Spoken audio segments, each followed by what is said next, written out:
This is the Oxelo MF500 Freeskate, and my motivation for buying and testing these skates was pretty simple.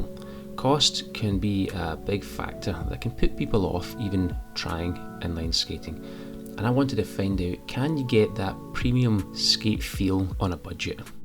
It's a hard shell construction. It comes with an extruded aluminium frame, 243mm with 80mm wheels, or if you have a smaller foot size, it's a 231mm frame with 76mm wheels, 86A harness. It also has aluminium plates in the sole of the boot, which does allow for a number of frame options. Comes with ABEX 7 bearings.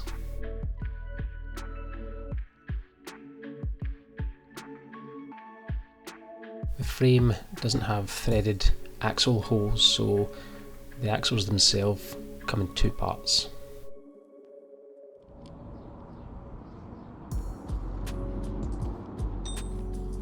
The liner of the boot is fairly standard.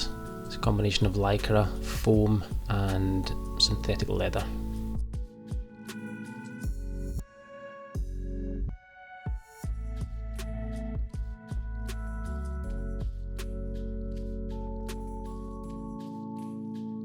There is a shock absorber in the heel.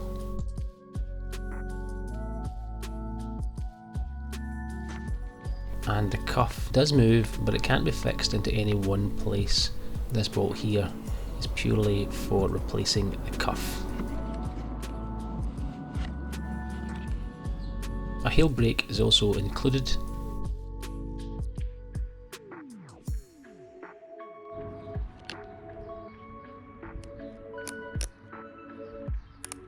The enclosure system are two ratchet buckles, one at 45 degrees and one at the ankle, and laces.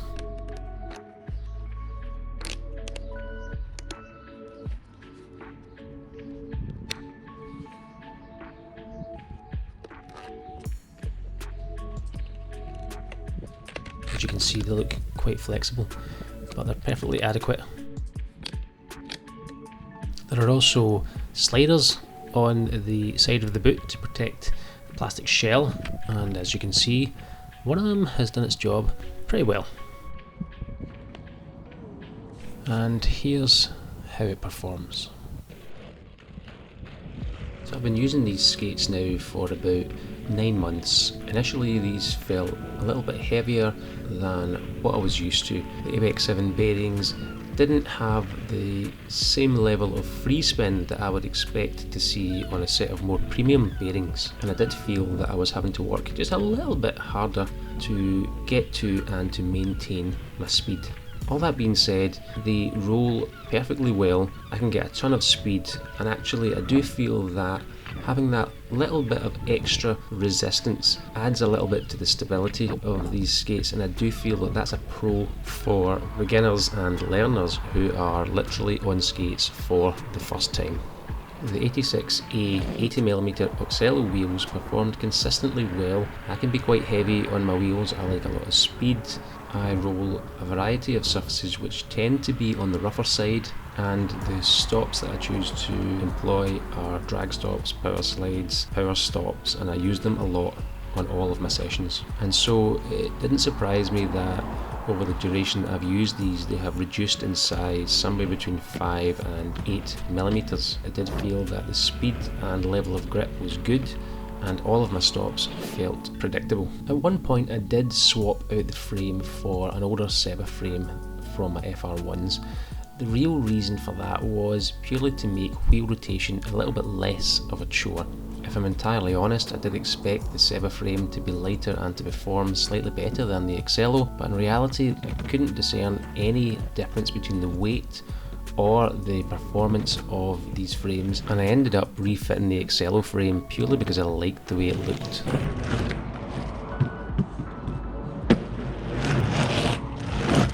Anyone tells me you need to spend a lot of money on skates to have a good time, they're wrong. The materials of the boot and the straps did feel a little bit softer than what I might expect from a more premium skate, and when I tightened everything up I could actually see and feel the boot physically clamp around my foot, which is something that I did like. I always felt that the boot was supportive and none of the ratchets or straps ever failed or slipped during the time I've used them. The cuff itself does appear to have two physical positions, but it can't be locked into any one. Now, this isn't something that I noticed until I was actually looking into the detail of these skates for this review. Personally, I like a fair amount of ankle flex, and with other skates, I've usually got to play around with this top buckle to find the sweet spot. But with these, I was usually able to ratchet them up quite tight at the top and forget all about it. Overall, I liked how these skates felt when they were on, in terms of support and ankle flexibility. So, what do I feel are the pros and the cons of these skates? The pros: the robustness. These skates are solid. I really wanted to put these through their paces and see how much abuse these things could take. To this day, not a single thing has broken down on these skates, and I have put them through quite a lot, including 3 months worth of wet weather skating. They are solid.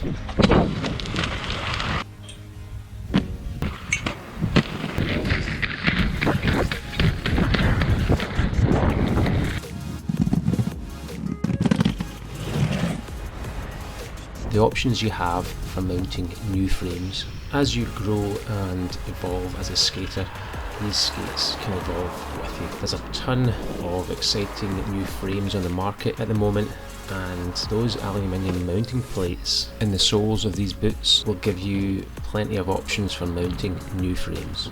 Always check with the manufacturer beforehand. A heel brake isn't something that I've ever used, but the fact that you get one supplied with these skates is definitely a pro, and it's something I think people will appreciate. And of course, the affordability of these skates. They're now up to £85. I still feel that's a budget price, but what you get with them and the experience that I personally have had is far from budget. As for the cons, the two-piece axles. I feel that these add additional weight, and they definitely make wheel rotation more laborious than it needs to be. That being said, I do feel there's a little bit of a silver lining with these, as they will prevent you from damaging your frames due to over tightening your axles. And as a skate directed at beginners, it's perhaps not a bad idea. By far, however, the biggest con with these skates is the ankle discomfort that I do sometimes feel, particularly on longer skate sessions. And having had feedback from others who have experienced the same thing, this is something that is fairly common with this skate. I've tried to find ways to eliminate this. I've tried cutting away a part of the tongue that I felt may have been causing a pressure point. I've tried creating new eyelets within the liner itself because I felt that the laces may have been causing a pressure point. I've tried heating up the boots and bending out parts of the plastic that I felt could have been contributing to this ankle pain, but none of these has made any significant difference. I do feel that it may be related to the liner in some way, but I'm still working on a resolution. It should be noted that discomfort of some kind is to be expected with virtually any skate you use, at least initially, until the skates adjust to your mechanics. In my case, although the issue is still there, it has definitely alleviated somewhat from when I first started to feel it. Ultimately, however, I genuinely feel that the pros of this skate outweigh the cons, and whenever I'm asked to recommend a skate, the Oxelo MF500 is exactly what I recommend. I did get in touch with Oxelo. I'd been asked questions about these skates. I had some questions of my own and I wanted to get some answers direct from them.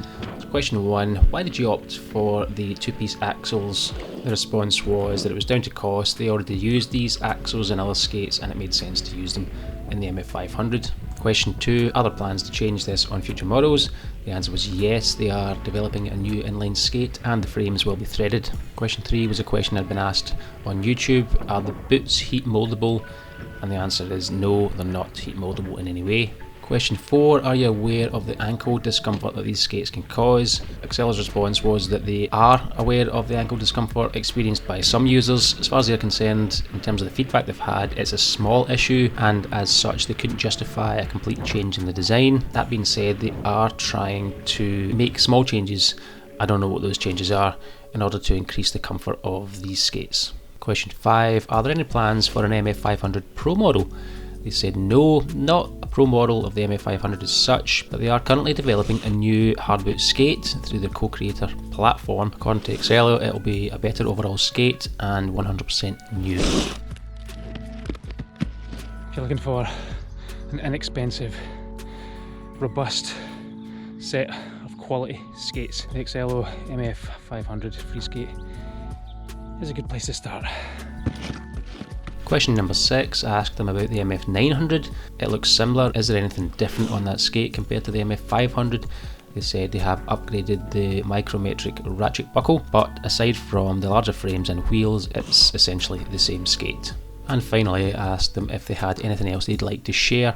They said that all of the parts that you can imagine you'd want to replace in the MF900 and the MF500 will soon be available to purchase aftermarket. I personally felt this was really promising feedback, and it really shows that Oxelo are investing in inline skating. I feel that skates at this price point are critical for enticing new people to inline skating, which is great for the entire skating community. People are always going to want to upgrade their skates or their components, and ultimately manufacturers are going to benefit from having more people skating.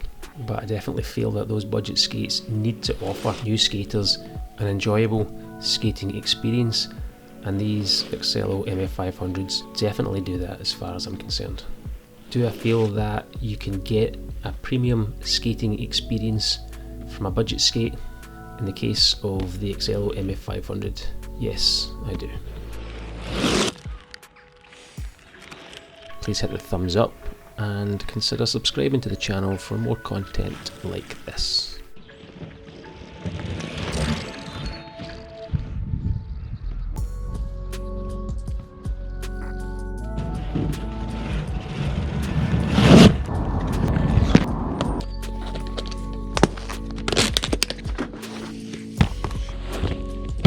I really hope that answers all your questions about this skate. If you do have anything else you want to ask, drop me a comment and I'll do my best to answer it. Is it a perfect skate? I'm not sure that such a thing exists. All I can tell you is that I've had hours and will continue to have hours of enjoyment out of this skate, and if it gets more people out skating, then it definitely gets my vote. Check out the Oxelo MF500.